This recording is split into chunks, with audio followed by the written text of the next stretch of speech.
Hi, this is Jundo. Welcome to Tree Leaf.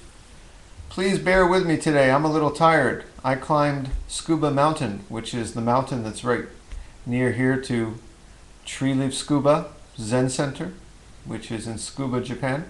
I climbed from the bottom of the mountain to the top, and then from the top of the mountain to the bottom.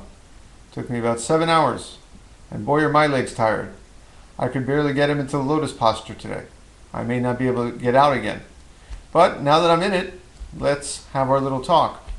We're continuing to look at this passage of Master Dogen's instructions, where he speaks of such things as the one eye, the two eye, you might say the relative and the absolute, the samsara, this world of the ordinary and divisions and the confused that we live in, versus nirvana, however you want to put it. Now, this brings up something very interesting in the development of Zen Buddhism, in the history of Buddhism, and especially in Master Dogen's particular flavor of it. You see, there was always a tremendous emphasis on that one eye, that realm, that dropping away of all divisions, of all names, of all friction, realm of boundless, timeless, pure liberation. You might call it enlightenment. You might call it, even nirvana.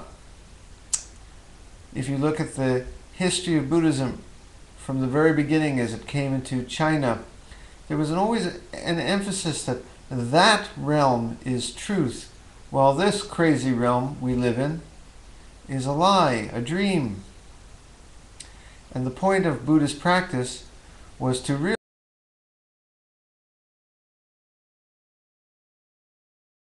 realize we're having some technical difficulties in this confused world. I hope we're still here. That samsara, computer samsara, this confused world is a dream, an illusion, not real. The illusion of your having a separate self and all the other selves around you had to be dropped away, and that was the gateway to true liberation.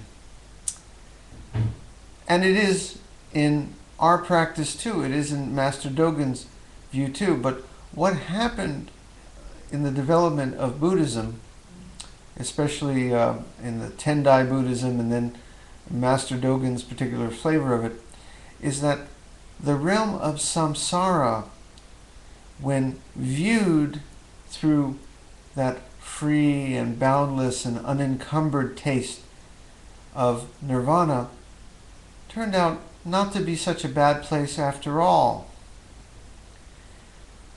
Before we practice Buddhism, we're just in this confused world of samsara filled with things we dislike, birth, death, growing old, sickness. And then we taste the realm of enlightenment.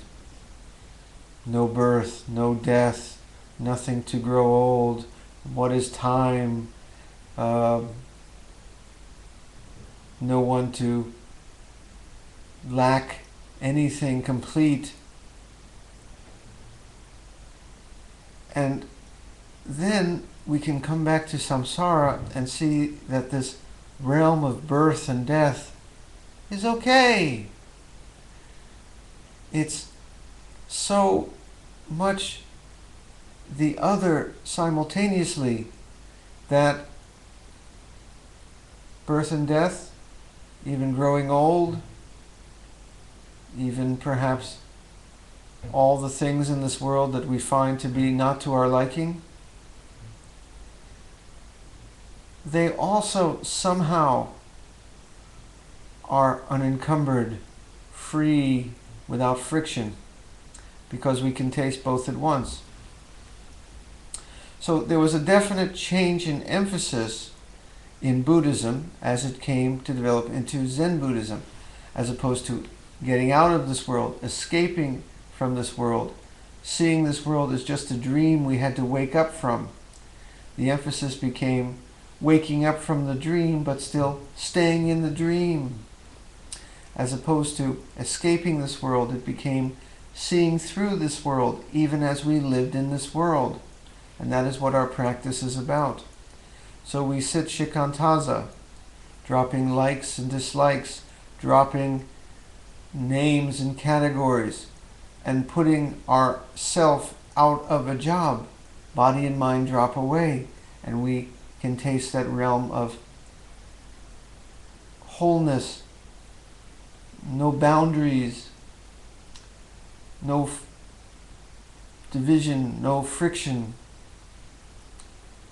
And yet the self rises up from the zafu, goes to work, goes to the kitchen, does its work as the tenzo, the cook, goes into your life, yourself. Can you still know that one eye, even as you're seeing the world with the two eyes?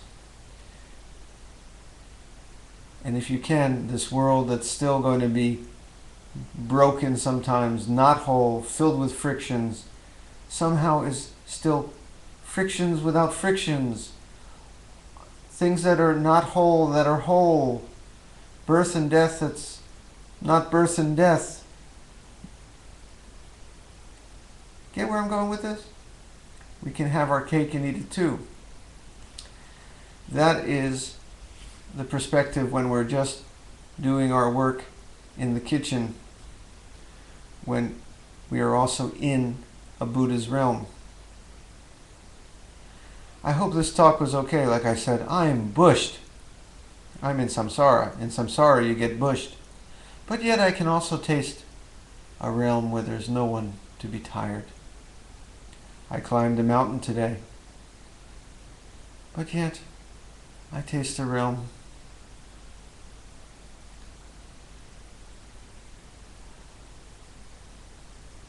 Shall we sit with that?